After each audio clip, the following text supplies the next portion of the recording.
Welcome everyone to the Everything Show, episode 377. I am your host, Matrix Lord 212, and I'm with Joe. What's up, Joe? What's up, guys? What's up, Chris? Hey. What's up, David? What's up, guys? What do you got, David? Okay, warning, angry rant incoming. Alright, so, for those of you who do not know, and I'm pretty sure you guys already know this by now by watching the show, I've been playing Batman Arkham Knight, and I think that the game is fantastic. It's actually one of my favorite Batman games, even considering the rest of the Arkham franchise, which is fantastic.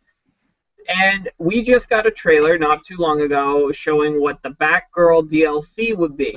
And now, as most people were aware, I was pretty psyched about this because I actually did want to play as Barbara and see what her story would be. And we did get to learn a few things. One, this will be against the Joker, who will be voiced again by Mark Hamill. This does take place before the events of Arkham Asylum. Harley Quinn will be wearing her classic costume from the animated series, which looks fantastic, I'll have to say. So props to the team behind the DLC who actually did this. But then we've got the bad stuff. Now, the bad stuff is continuity, and this is from WB Games Montreal. For those of you who are not aware, they made Arkham Origins, which already screwed up the continuity of the Batman games by having it take place 5 years before Arkham Asylum, making like this whole Arkham timeline take place over 8 years. So Batman's only been Bruce Wayne's been Batman for 8 years, apparently, according to WB Games Montreal. Though Arkham Knight did retcon this and said that Origins took place 25 years before Asylum, which definitely makes a lot more sense. So, why am I mad? Well, the Robin that Barbara will be teaming up with is Tim Drake, who in the trailer is wearing his Arkham Knight suit. This does not make sense on any level whatsoever, as according to the comics, which were made canon by Rocksteady, the Arkham comics, Tim Drake does not become Robin until 2 months after Arkham Asylum. During the events of Arkham Asylum, Batman is a solo act. We know this because the in-game dialogue confirms this, because Joker taught him about Jason Todd's death. So obviously Tim has not come into the picture yet. So why is it that years before Arkham Asylum, we are having Tim Drake as Robin, dressed in his Arkham Knight suit with his shaved head? He doesn't look young. He is not, like, this is totally against all the continuity that has been established by the games and comics. So seriously, what the hell, WB Games Montreal? Why are you just blatantly ignoring continuity just so you can squeeze more money out of us? I'm a sucker. I bought the season pass already. So I hope to God that the skin that we saw for Robin was a placeholder and that it's Dick Grayson or Jason Todd, because I swear to God, if it's Tim Drake, I am not buying another. Even if they make Batman games, WB Games Montreal, I will never play another one of those Batman games made by them, because they screw up the timeline. Seriously. It really is. Seriously. Like, all the middle fingers are going towards WB Games right now. You want to make a game for a series, play the games, read the comics, do your research, and actually give a damn about the timeline. What do you think of that, Joe? I think Montreal, like WB Games Montreal, screwed everything up. Like they They did with have. Origins. Second time in a row. Fool me once, shame on you. Fool me twice, shame on me for buying it. What about you, Chris? Do you play the games? I don't play the games, but I can tell you exactly what this sounds like to me. It sounds like WB Montreal was like, we like our Origins timeline.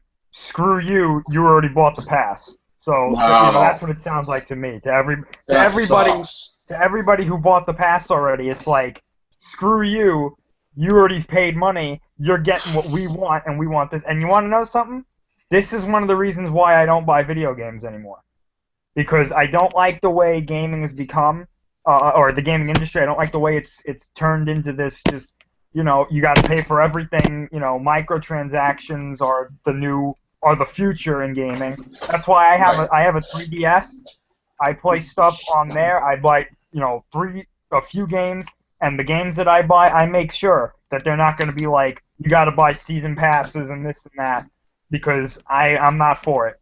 And I Yeah, but when the moment they screw something up with a game, yeah, then people don't play the game anymore. Like, wasn't there something that happened with World of Warcraft where they did like some type of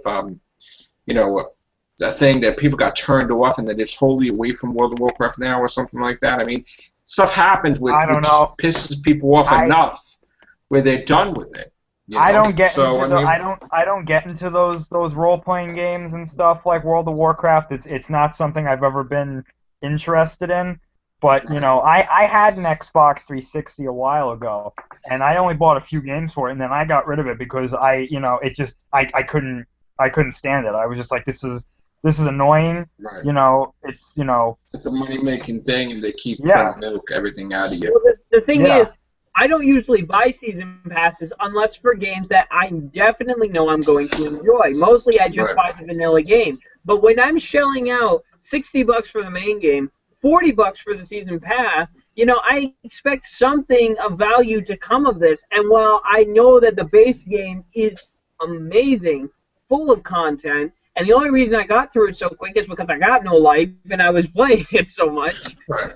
But, when you are looking at a story of a franchise and you're bringing another studio in, Rocksteady needed to put their foot down and say, you do not screw with this storyline. You will follow our rules for when this took place, and you will consult with us on what's going on. This Right. is not the first controversy with Arkham Knight, because Right. the PC version got pulled from stores because it's so buggy. it's still not back yet. That's how bad it was. WB knew that these issues, according to an inside source, these issues that plagued the PC version were noticed months ago, over a year ago, and even now the same issues are there, and they Right. did nothing to fix it. All right.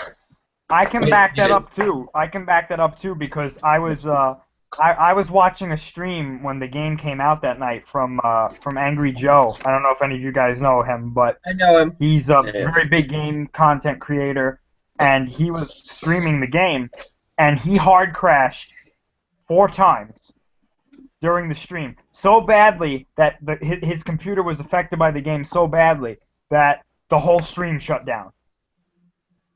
4 times on He Twitch. actually It's a- hard crashed 5 times. I watched He his was review. done. Yeah, he was done. He flipped out after. He was like, I can't believe how bad this is. Like, this is really the worst. Yep. So, to anyone who bought the season pass, let's cross our fingers and hope that this Robin skin is just a placeholder. If not, just play it for what it's worth, but don't count it as canon to this Arkham series. Just don't. Otherwise, So, it'll be a dude, flop. who did the Red Hood DLC? Is it still Montreal or is it? No, that was actually done by Rocksteady. That was Okay, only good. that and the Harley Quinn. Well, that took place after the game. That takes Yeah. place after the game, so it really doesn't screw up anything continuity-wise, and actually makes sense with what happens later in the story. As does the Harley Quinn pack, because really all you do is you go to Bloodhaven and you rescue Poison Ivy and break her out because Scarecrow wants to see her. That's it. So really, and those packs were very, very short, like 15 minutes, like 2 combat maps and a Predator map. That was pretty much it. Yeah, the one from City, I forgot what the name was, the Harley Quinn one, that was like 30 minutes. Yeah, that's kind of what this that's kind of what the Batgirl one's going to be, about a 45-minute DLC story.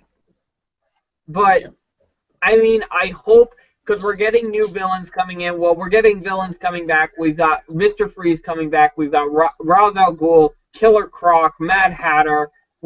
Prometheus is coming for the first time from Cry for Justice, I believe. So let's hope that they... Yep, he will be a villain in Arkham Knight for the Season of Infamy. We have new Batmobiles coming. The Tumbler is confirmed to be coming to Batman Arkham Knight, along with the Dark Knight skin from the Nolan films. Wow.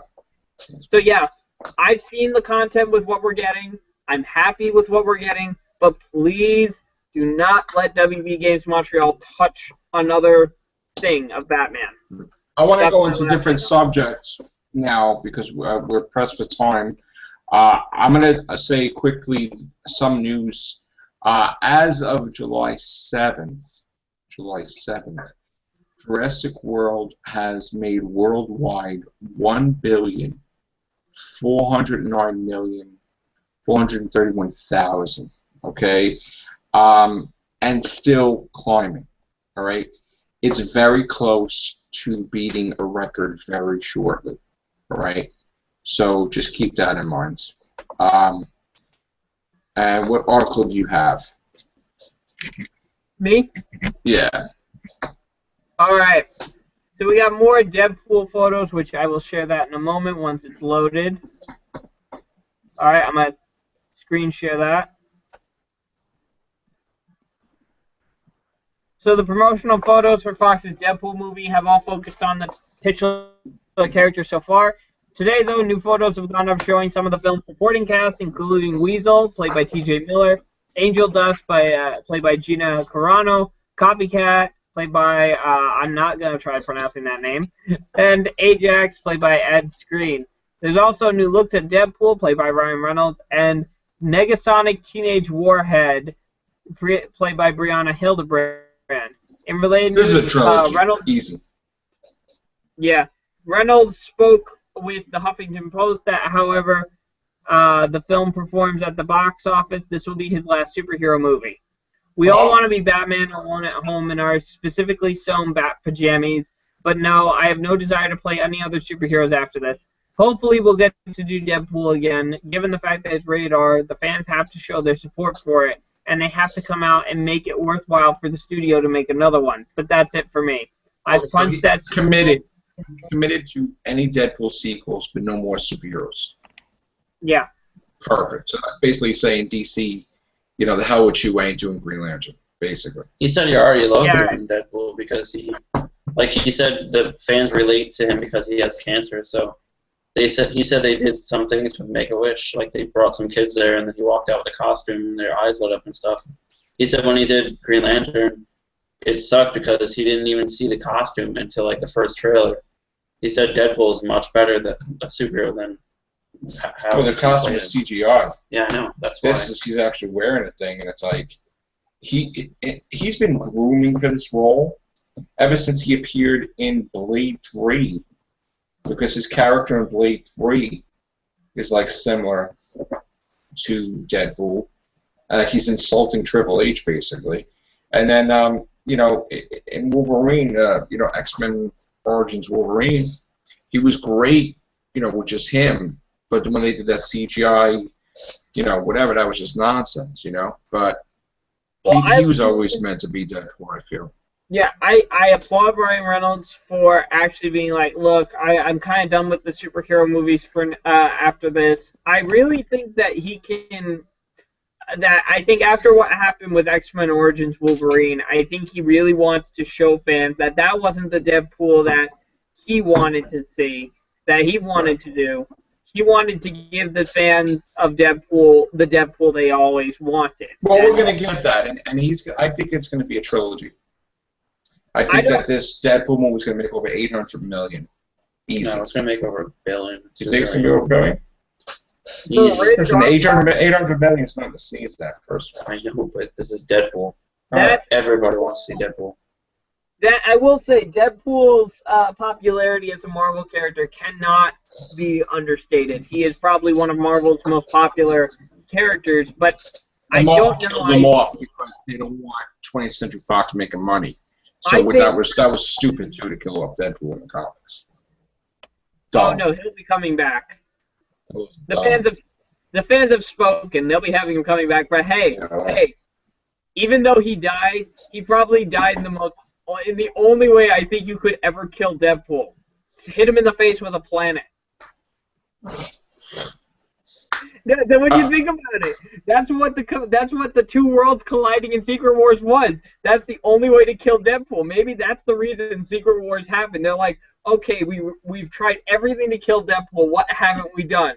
Hit him in the face with a planet? Speaking of Secret Wars, I read, you know, I was actually talking, like tweeting back and forth with Dan Slott a little bit, and I got Renew Your Vows #2 which is the Spider-Man, where he's married to Mary Jane, has a child, Anna, and in this world connected to Secret Wars, the Avengers go off to fight Region, and they ask Spider-Man to help them, but Venom goes after his kid and says he's going to eat his kid's brains, and he says, flips out, he goes after Venom, and Mary Jane, and the Avengers all die against Region. Region absorbs their powers, they all die, Region takes over the world, okay? And it's a weird situation where Spider-Man, you know, this is the first time, I don't want to give too many spoilers, but, you know, when you're a father, you do what you have to do, and that's your biggest responsibility is your kids. So we get to see that, and I was very grateful because me and Dan Slott had didn't see eye to eye because I was pissed when he killed off Peter Parker in Amazing Spider-Man 700, and then he commented on my channel that time to, you know, give Superior Spider-Man a shot. But my biggest thing when we were going back and forth on Twitter was I was always against the deal with Mephisto. You know, when I said, you know, his biggest responsibility, you know, I basically said that, you know, as a father and everything, like he lost the soul of his child, went to Mephisto and all that nonsense, and you don't spit on your marriage. So him doing this was like really what, you know, the greatest thing that could possibly happen, the way I envision Spider-Man, and I'm really happy that we get to see this story, even though after Secret Wars everything's going to be erased anyway. But I'm still happy that we have this storyline. You know, Peter Parker's a dad, and that's the most important thing, regardless of being Spider-Man. So, on that note, I do want to say other news, and that being that another thing was shocking was the fact that Marissa Tomei is going to play Aunt May. Now, I love Marissa Tomei. I think she's a fabulous actress, amazing. But could we say that she's too amazing to be Aunt May? I mean, she does not look old in any way, shape, or form. Even though I know Spider-Man's 15, but my God, I mean, what do you guys have to say about that? Wow, Aunt May's a bit. She looks too young. Bit different than I remember. Aunt May. She's 50. And she looks good. Aunt May looks hot there. All right. I never thought. You know what's funny? I never thought I would say that. Yeah, it doesn't work. It just doesn't work. Yeah, I just, you know, I never thought in a million years I would ever say Aunt May's hot. But let me tell you, she is hot. There you go. Aunt May. Here's the thing about Aunt May. Here's my bit on Aunt May. I always envision Aunt May as an old woman because I feel she does give advice to Peter. She gives this helpful, like, I always consider her to be like, you know, to draw parallels to Star Wars here. She's kind of like the Yoda a little bit. I absolutely want to see her make Peter pancakes. Absolutely, why not? I want to see a, like, the thing about the Raimi trilogy that I actually liked was Aunt May. And yeah. when she was talking with Peter, you could honestly believe that this was a woman who cared very much about her nephew. I love that, Sam Raimi. Yeah, that Aunt May. I loved her. That's what Raimi did perfectly, was do that family bond between, you know, Uncle Ben, Aunt May, and Peter. Right. I didn't get that whole Amazing Spider-Man, you know, super secret spy, whatever the hell. No, actually, they weren't spies, but whatever the thing, the secretive and the thing in the tunnel and the train and the weird stuff. I'm like, all right. They were spies. What? They were spies. Well, they were no. They were spies in the comic, like James Bond had spies. In the movie, they weren't really spies. They were just they worked for Oscorp, and he had the secret of whatever, and it wasn't like, you know, guns, spies, like saving the United States government. It was, you know, saving a secret, but not spies. There's a difference. Yeah, it was in fact, it was said that they went against Dr. Doom at one point in time. I believe, or something like that. His parents. Like, yeah, the Amazing Spider-Man movies, what it was Richard Parker was working on that cross-species genetics research that Yeah. Norman Osborn wanted to weaponize it at some point, but he didn't have his hands on the research. Which never happened in the comics, by the way. So, yeah, No, that's just nonsense. I will say, though, it was an interesting way to bring about the lizard. Yes, I do like that, the first movie. What I didn't like was the fact that Oscorp invented the web shooters and he kind of just tweaked it because he's super intelligent to invent the web shooters himself. He did. Well, not really. That was like an Oscorp thing, really. Well, no, the webbing, the cable was made by Oscorp. The web Oscorp. shooter- He made the web shooters.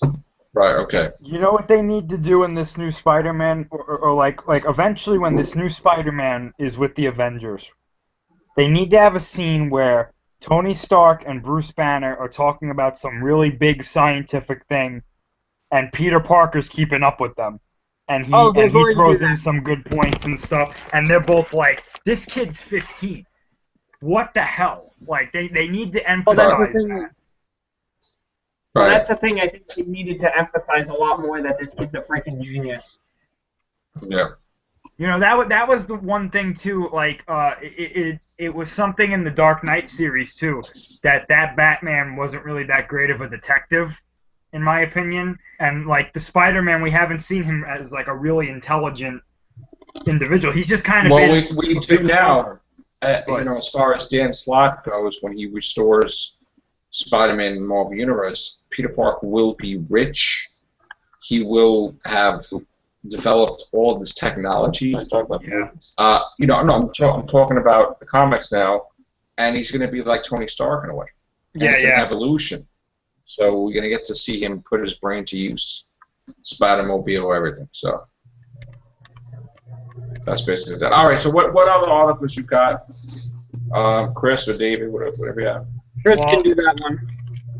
Well, I don't know if you sent me this one, but this was something that I heard a little while ago. Comic-Con is going on right now, and there's a Legendary panel. Legendary, I think, has the biggest presence there as of right now with their Warcraft movie and stuff.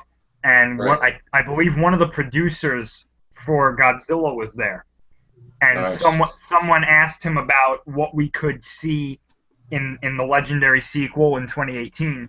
And there's two things that have come out of this. One thing he said was, in the sequel, Godzilla is going to be the main character. He's going to be on screen as the main character way more than he was in the first one. Good. So he's going to be the That's character in the movie. There's also a rumor going around. I don't believe this rumor, but I think it's good to report in case it does turn out to be true, that Legendary is apparently getting ready to unveil that they're going to have Mechagodzilla in this series at some point. Yes. I don't believe it, to tell you the truth. It No, might- no, They would do it better though. It makes sense.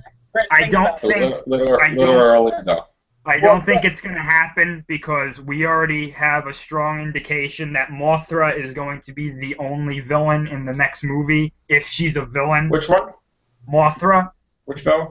Marvel's gonna be? in the Sure, Legendary sequel. I thought it was going to be Ghidorah, I believe, is being Ghidorah or saved. whatever. Ghidorah. He's being saved for the third movie. I believe I him and disagree. Rodan are being saved for the third movie. Yeah, they showed Martha in the first one. Just one movie, one villain, and there's two villains next. I believe the next One. one is going to be Mothra because on set of the first Godzilla movie, they said that if they did a sequel, they want to make Mothra basically like they want her to be as big as like the Joker was in The Dark Knight. They said they want to make her this. Yeah, so I think she's gonna be the main villain in it. Not villain, but I'm calling her a counter monster because I don't think they're gonna make her a villain. And I know Toho is very against Mothra ever being a villain. They tried it once Mothra's before. never. Batra Yeah. is a villain, Yeah, but because- Mothra was. yeah, there was a Wait, comic have book they series. never? Go Yeah, ahead. but she's never been a villain in the movies. No, there was a comic book series that they pitched the idea of making Mothra a villain, and Toho said, if you do this, we're taking Godzilla and all the monsters' rights away from you. You cannot. That's not allowed because they have the two, the twins, and they're supposed to be for peace and everything. Mothra. Right. Not Batra was the evil. Yeah, he's her Moth brother. thing. He's the counter of And Mothra. and they even had twin sisters too, like their own. Well, here's the Yeah. thing, because I can't stay on it because I gotta get going, but I think Mechagodzilla, at least if we're not gonna see Mechagodzilla, we will be seeing the foundations of that, because obviously, given what happened in the first film, the military is gonna want to build up a defense against kaiju in particular, so that would explain why Mechagodzilla would be made to begin with. And then, even if, say, they're researching it, that could be like an end credit scene where we see Mechagodzilla. And then the third film, possibly that if, like, say, King Ghidorah is the villain, we could also have Mechagodzilla as as another antagonist to Godzilla. Well, what about the Toho, like Japanese one that's coming out first? As far as What's I that know, supposed to be? as far as I know, they've gone completely news dark on that movie. Nothing has been Doesn't that said come out about it. next year? What? Doesn't that come out like next year? Yeah. Yeah, it's supposed to come out around this time next year, like in the fall of next year. It's supposed to We be. should have a trailer like by Christmas. Yeah, that. I mean, I'm hoping. Nothing about it is better, I think. I'm Because hoping you're not that even they knowing what show you're going in something. there for. I'm hoping that they show something, because what they've described about this Godzilla, the directors, is that they said they want it to be the largest Godzilla ever, and they want him to be the most terrifying Godzilla ever. But is that who? I understand that, but who's he gonna fight? Because I'm if hoping you have it's- somebody shitty, excuse my language, yeah, then you have a flop. You have to have a. I mean, what are you gonna bring Gigan back, or I mean you got, or bring I'm somebody. hoping If it's you bring in Gigan. somebody new, Yeah. it's I'm hoping it's a new monster. Gigan is cool, but you can't just bring. It's got to be.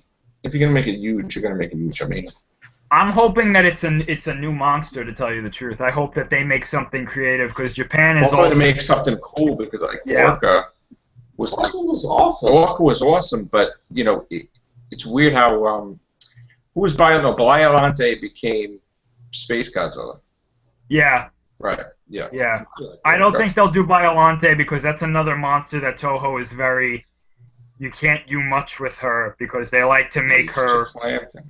Yeah, I'm hoping they do. If they do Gigan again, I hope they do the version at the end of Final Wars where he had chainsaws as hands.